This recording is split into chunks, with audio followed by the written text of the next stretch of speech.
ተፈሪ ንጉሴ ይባላል። የኔ ኃላፊነት የኢትዮጵያን ስተዲ መጀመሪያ ሲዘጋጅ ሰምተን ነበርና የኢትዮጵያን ስተዲ አክቹአሊ 19ኛ ነው። ይሄ ለብዙ ጊዜ ከዚህም በፊት 18 ጊዜ ተዘጋጅቷል ማለት ነው። ወደ 1960ዎቹ አካባቢ ነው የተጀመረውና በየ2 አመቱ ነው የሚዘጋጀው። አሁን የ18ኛው ድሬዳዋ ላይ ነው የተዘጋጀው። ድሬዳዋ ላይ የተዘጋጀው ላይ ወረቀት ነበር ያቀረብኩት። አሁን በዋርሶ ላይ በሚዘጋጀው ሁሌ ለምን ወረቀት አቀርባለሁ የሆነ ነገር ቢደረግ ብዬ ከጓደኛዬ ጋር ተመካከረን። ከዛ ለምን ፊልም ከዚህም በፊት ተዘጋጅቶ አያውቅም።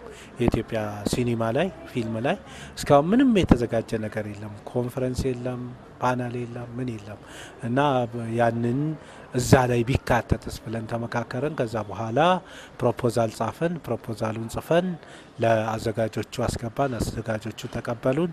ከዛ በኋላ ያው ፕሮፖዛሉን ማዘጋጀት ነው አንዱ ነገር የኔ ሮል። ከዛ በኋላ ፕሮፖዛሉን አዘጋጅተን ከሰሚት ካደረግን በኋላ እነሱ ከተቀበሉን ከዛ ዓለም አቀፍ ማስታወቂያ ወጣን ኢንተርኔት እና በዛ መሰረት ሰዎች የኢትዮጵያ ሲኒማ ላይ የሚሰራ ማንኛውም ሰው እንዲወዳደር ነው ያደረግነው እና ከዛ ያንን አወዳደርን። ወደ 11 ወረቀት መጣልን እና እነሱን አወዳድረን ምን ብለን ተቀበልን።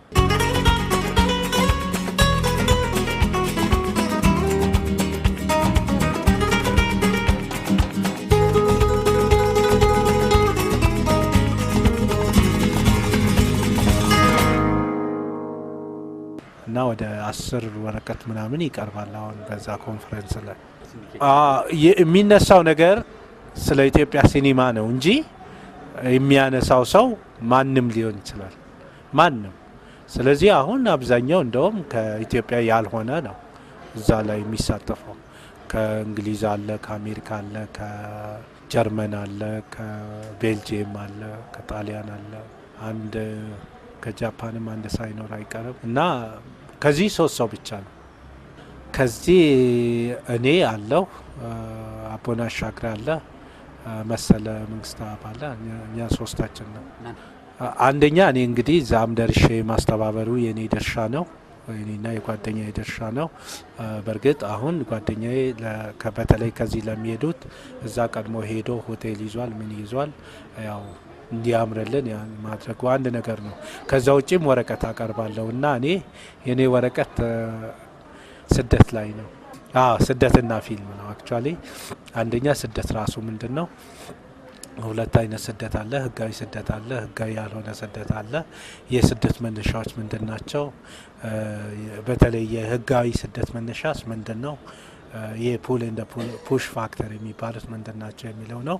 በሌላ መልኩ ህገወጥ ስደትስ ምን ይመስላል የሚለውን ነገር ትንሽ ለማየት ሞክሬያለሁ።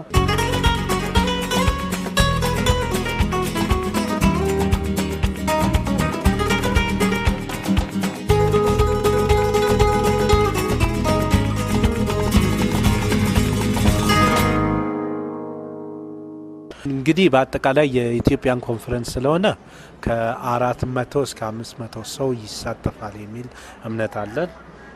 በተለይ ደግሞ የኢትዮጵያ እንትኖች በተለይ ኢትዮጵያኒስት የሚባሉት በጣም ታዋቂ ሰዎች ማለት ነው። ለምሳሌ እነ ጆን ማርካክስ ይመጣል፣ እነ ጆን አቢንክ ይመጣል። እነኚህ በጣም ታዋቂ ምሁራን ናቸው። በዓለም ላይ ራሱ በጣም ታዋቂ ምሁራን ናቸውና በፊልሙ ዙሪያም ሊገቡ ይችላሉ። ግን አጠቃላይ ኮንፈረንሱ 10 ፓናል አለው። የኛ አንዱ ነው። 10 ፓናሎች አሉ። ታሪክ ላይ አለ፣ አንትሮፖሎጂ ላይ አለ። ለምሳሌ ታሪክ ራሱ የድሮ ታሪክ አለ። የአንሸንት ሂስትሪ የሚባለው ሜዲቫል ሂስትሪ አለ። ሜዲቫል ራሱ አንድ ፓናል ደግሞ ሜዲቫል ኢስላሚክ ሂስትሪ አለ። እዛ ውስጥ ደግሞ ያልተነገሩ ታሪኮች የሚል አለ። ስነ ጽሁፍ ላይ አለ። ከዛ ውስጥ ነው እንግዲህ አንዱ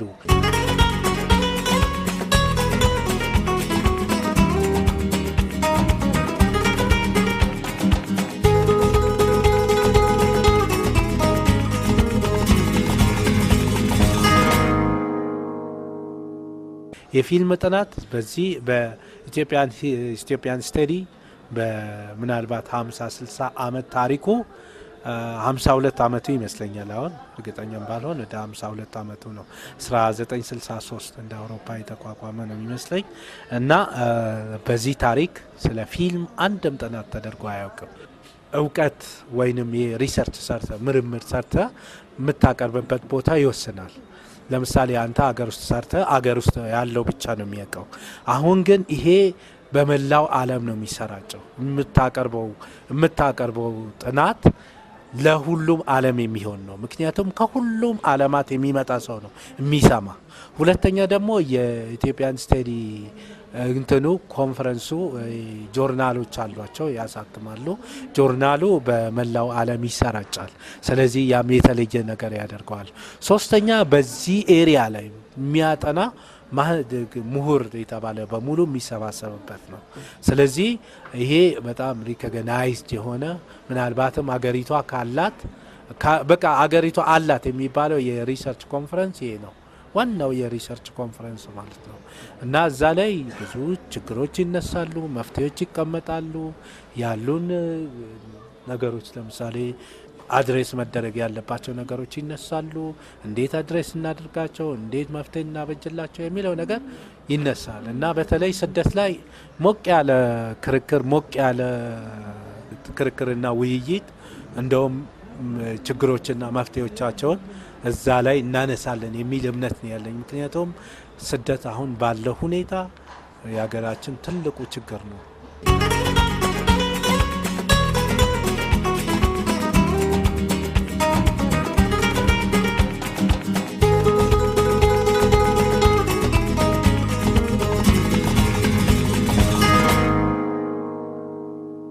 የኛ ፓናል አንድ ቀን ነው፣ አርብ ነው የኛ ሙሉ። ነገር ግን ሌሎች ከዛም በፊት አሉ። አሁን ሰኞ እንደገባን ፖላንድ ናሽናል ሙዚየም ነው የምናየው እና የፖላንድ ናሽናል ሙዚየምን አይተን ጎብኝተን የፖላንድና የኢትዮጵያ ግንኙነት ማዳበሩ ላይ ምናምን እንደዚህ ነገሮች ይሰራሉ ይመስለኛል። ኦሹትዝም ልናይ እንችላለን፣ እሱንም እናያለን። ከዛ በኋላ በማግስቱ ነው ወደ ሪሰርች ኮንፈረንሱ ምንገባ፣ ማክሰኞ ማለት ነው።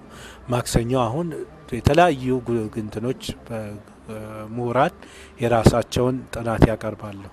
ከዛ እንደገና ሮብም የተለያዩ ምሁራን የራሳቸውን ያቀርባሉ፣ ሐሙስ ያቀርባሉ፣ አርብ የኛ ነው።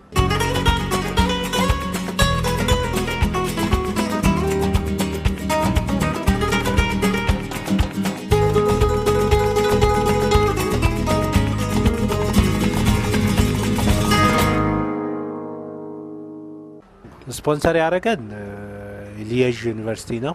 ሊየዥ ዩኒቨርሲቲ ማለት የቤልጂየም ዩኒቨርሲቲ ነው እና ሊየዥ ዩኒቨርሲቲ በጣም እናመሰግናለን። ከዚህ በፊትም አንድ ሪሰርች አሰርቷል። ኢትዮጵያ ውስጥ ፊልም መስራትና ፊልም እንዴት እንደሚሰራጭ የሚል አንድ ይህንን ጓደኛዬን ለ3 ወር እዚህ ልኮት ሙሉ ወጪውን ችሎ ማለት ነው። ከዛ በኋላ እንዲጠና አድርጎ ከዛ በኋላ እንዲታተም አድርጓል እና ይሄ በዚህም ልናመሰግነው እንወዳለን። ሁለተኛ ደግሞ ከዚህ ከኢትዮጵያ የሚሄዱትን የቻለው ሊየዥ ዩኒቨርሲቲ ነው እና ሊየዥ ዩኒቨርሲቲ በጣም ነው የምናመሰግነው። ምክንያቱም እሱ ስፖንሰር ባያደርገን ኑሮ ምናልባት ነገሩ ትንሽ ከበድ ሊል ይችላል። ከዚህ ፈንድ አናገኝም፣ ከኢትዮጵያ የምንሄደው ፈንድ አናገኝም። ከውጭ የሚመጡት አሁን ከለንደን ዩኒቨርሲቲ የሚመጣው ለንደን ዩኒቨርሲቲ ፈንድ ያደርገዋል፣ ምርምር ነውና። ከአሜሪካ የሚመጣው ስቴፈን ነው፣ ስቴፈን ዋግነር ስለሚያስተምር እሱ ከዛ ፈንድ ያገኛል።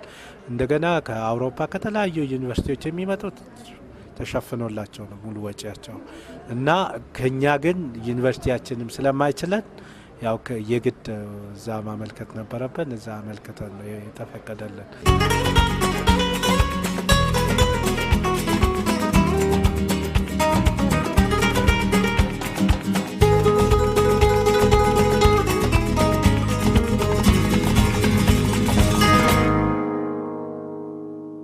እኔ ሙያዬ እንግዲህ ብዙ ነው ማለት ይቻላል፣ ፈርጀ ብዙ ነው። ግን ከዚህ አንጻር ብቻ ሳስበው አንደኛ ፊልም ፕሮዲውሰር ነኝ፣ ፊልም እጽፋለሁ። ዳይሬክቲንግም እሞካክራለሁ። ያው አፌ ሞልቼ ዳይሬክት ማድረግ እችላለሁ ባልልም እሞካክራለሁ። ግን ክሪቲክ ነኝ። ከዚህ አሁን ካለሁበት ሁኔታ እዚህ ጋር ለማንሳት የፈለግኩት ነገር ወይንም የሚሄደውም አሴ ፊልም ክሪቲክ ነው። የዩኒቨርሲቲ ትምህርቴ ፒኤችዲ እየሰራው ነው ያለውኝ። ፒኤችዲ በሊትሬቸር ነው ማጠናው። በህትመቱ ዙሪያ ስንመጣ መጽሐፎች አሉኝ። መጽሐፎቼ 3 መጽሐፎቼ በኦሮምኛ ናቸው። ደንበሊ ጃለላ ዱጋና ሰይጣፍ ሴና በኦሮምኛ ናቸው።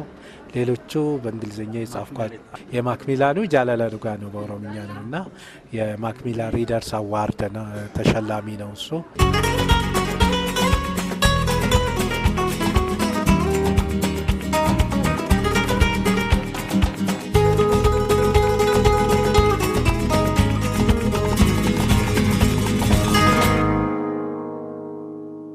ፖላንድን የማቀው ከራሻ ሳይድ ነው የማቀው እና ፖላንድ ማለት አክቹዋሊ ሀገሪቷ በጣም ቀደምት ሀገር ናት። ምናልባት የሺዎች ዓመት ታሪክ ያላት ሀገር ናት። ግን ምንድነው ፖላንድ ባልካን አካባቢ ምስራቅ አውሮፓ በብዛት ኢንስታብል የሆነ አካባቢ አይደለም። አንዴ ይመጣል፣ አንዴ ይሄዳል፣ አንዴ ይመጣል እና አሁን ለምሳሌ ከሌኒን በፊት ፖላንድ የራሻ አካል ነበረች። ሌኒን እዛ ነበረ። ከዛ ሆኖ ነው እንቅስቃሴ ሲያደርግ የነበረው።